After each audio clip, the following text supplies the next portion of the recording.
We're going to talk some football with Bobby Bell, 105.3 The Fan, as he now joins us to the program. Now, Bobby, there seems to be a lot of Arkansas fans that would love to see Treylon Burks wind up as a Dallas Cowboy. Jerry doesn't have a massive history of drafting Razorbacks. Felix Jones back in 2007. I guess that would have been the 2008 draft. But I wonder, from your perspective as a guy that's covering this team on a daily basis, is there actually fire, or is it just smoke at the potential of the Cowboys drafting Treylon Burks at the end of April? First off, I want to give you guys a lot of credit for knowing to dispel the myth that Jerry just drafts nothing but Razorbacks, which seems to be some sort of national line for some reason that I've never been able to figure out, because you're right, he doesn't do it very often. They've got one really over the last 20 years. And so, but no, there's definitely a chance that it's two, because they love Treylon Burks. They think very, very highly of him. They need a receiver. And I think that, he's right up there as, if you asked me, would I, at this point in time, here on April, 6th, would I say that it's more likely that they take Treylon Burks or Kenyon Green? Give me those two options or the field. I might today take Burks and Green. I think that they're really kind of the odds-on favorites at this moment in time. So you mentioned the wide receiver need with Amari Cooper and that whole situation. You still got CeeDee Lamb, still got Gallup and some other guys. What role could you foresee if they indeed drafted Treylon Burks? What kind of role would he fit within that offense in Dak?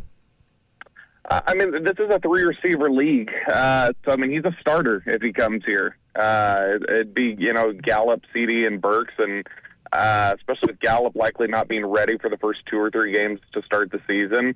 They'd lean on him a lot right out of the gate, I think, if he ended up here. And they've had a lot of interaction with him. He was a formal visit with them at the Combine. He just had his 30th visit with Dallas yesterday. And so they are definitely interested in him and what he can do. I think they would view him as sort of a Deebo Samuel type weapon for them.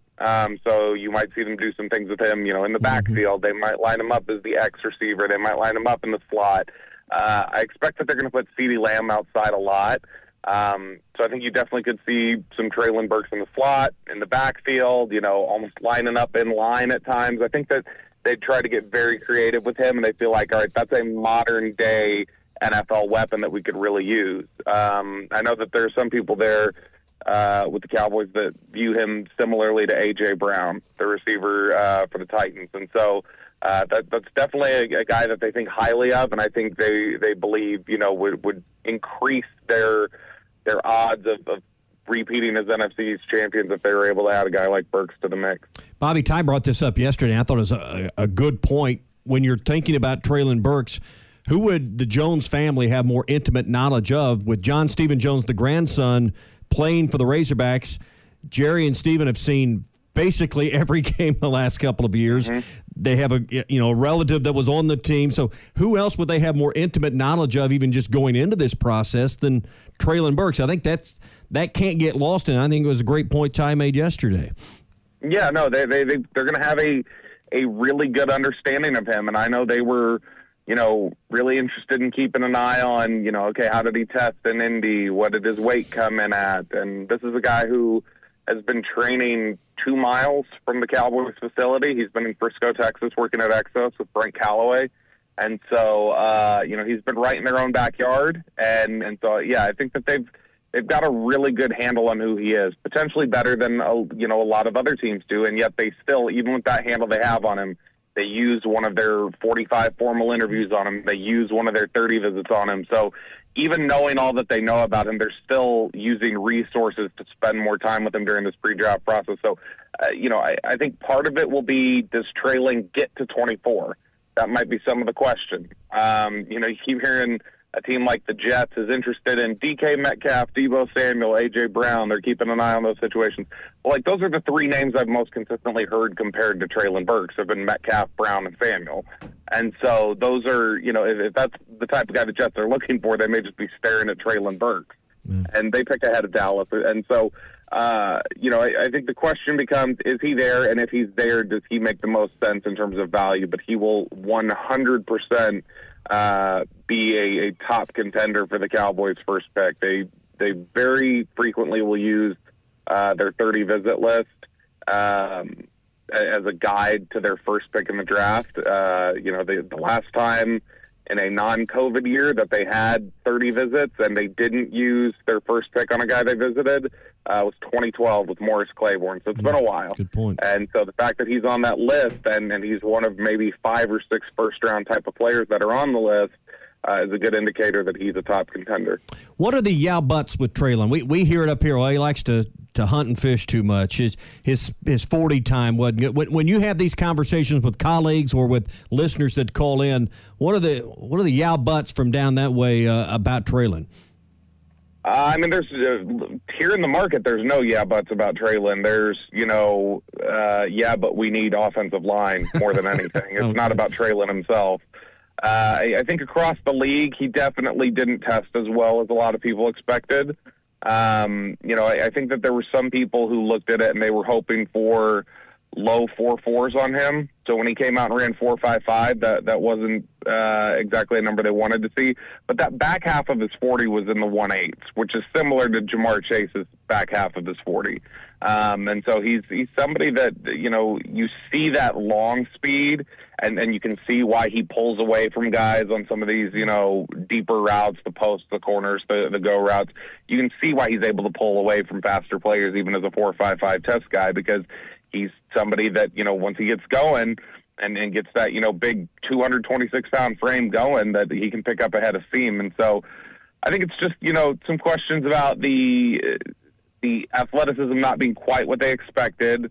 And also I think a lot of teams are going to feel like he needs to be diligent with his weight, and he's going to need to watch his weight, and that they don't want him getting, too heavy. And so, I don't have any concerns about that, though, because, you've seen at Arkansas that he's been able to stay on top of it, and he came to the combine, at 225, 226, and was in good shape. And so, to me, you look at his athletic testing, it's very, very similar to CeeDee Lamb's, and he's, 35 pounds heavier than CeeDee Lamb. And so, to me, that's a good athlete in my mind. But I think that there was maybe a little disappointment that he didn't test quite as well as they wanted. But outside of that, I think a lot of people just view Treylon Burks as somebody who could polish up his route running a little bit, but as a physically intimidating presence and a unique weapon, I think that the entire league thinks very highly of him. We're talking with Bobby Belt, 105.3 The Fan here on the Morning Rush. Bobby, I think there's kind of a different perspective on Jerry Jones in Dallas and there's in Fayetteville and Arkansas. He's very revered here. A lot of people really enjoy what he's done for the university, how much he loves his Razorbacks. And not to say he hasn't done a great deal for the Dallas Cowboys, but I feel like there's a lot more frustration with maybe some of his personnel moves. I wonder, is that an accurate depiction of kind of the difference of the Arkansas Razorback, Jerry Jones, and the Dallas Cowboy owner, Jerry Jones? It's funny. I think that in years past that would have been accurate. I think as he's hung around longer, he's kind of, you guys know how charming he is, and he kind of grows on everybody. And so I think that generally Dallas Cowboys fans think well of Jerry.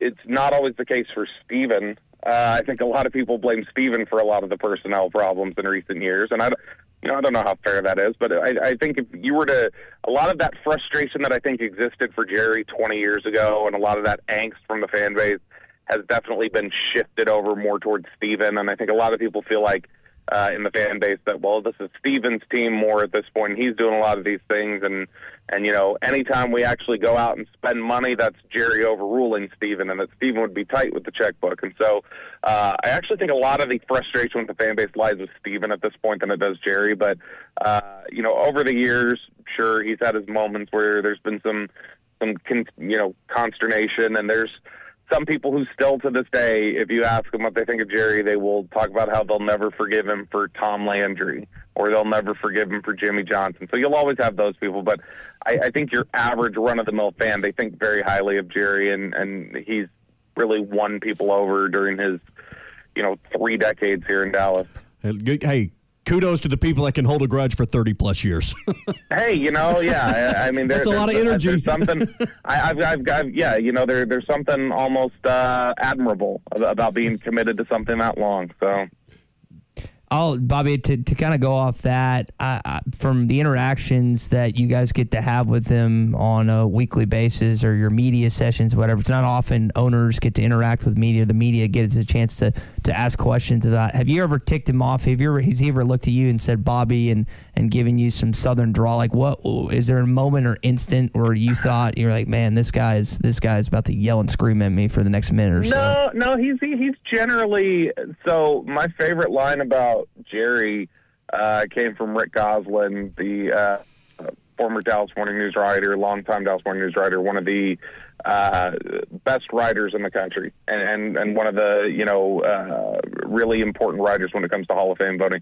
Rick always said that when early on in Jerry's time here, that Jerry told him, told all the reporters, hey, I got big shoulders. You can say whatever you want about me as long as you spell Dallas Cowboys right in the headline.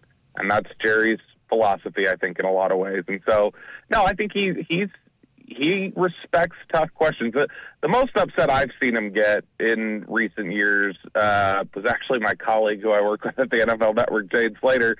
Her reports on Mike Nolan and the coaching staff and stuff in 2020. He got pretty angry in October of 2020 on the radio, but I think ultimately he got angry because he knew she was right, that there was a lot of frustration with the coaching staff among the players, and I think that he was already upset with how the season had gone, and Dak had gotten hurt, and ultimately I just think that, it was more a frustration about how what she said was true than that it was wrong, and I think that was an upsetting fact to him at the time. And but overall, no, I mean, he doesn't, rain down holy fire on the media so much, and I think he has a respect and appreciation for the media that I don't know exists in a lot of other markets.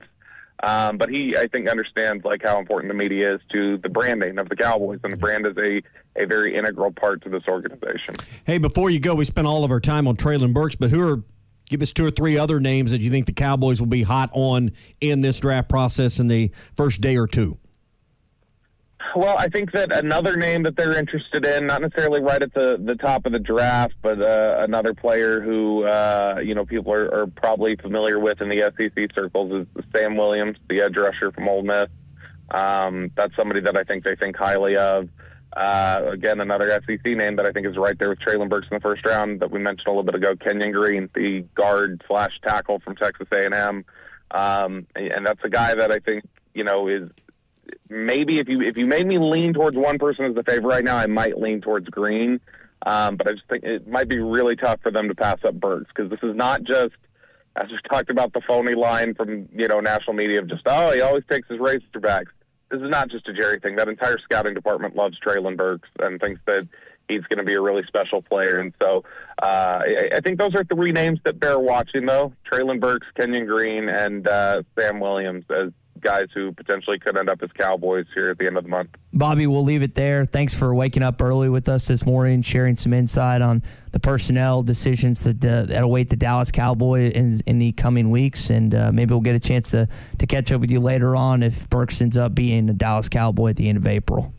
Absolutely. Give me a shout anytime. Appreciate y'all. All right, thanks, Bobby. Finally here, the top teams in college basketball have been determined, and the Final Four is set. Looking to wager on these games or the national championship? Head over to betonline.ag on your desktop or your mobile device and sign up today to receive your 50% welcome bonus on your first deposit. Just use our promo code BLEAV to get started. That's BLEAV. BetOnline remains your number one spot for all your updated odds and info, along with player props and new contests throughout the year. It's the best source for all your sporting wagering needs, including live betting and everyone's favorite Vegas casino and poker games. It's super easy to get started, so join today. Learn why everyone is saying BetOnline is the fastest and easiest way to wager on sports.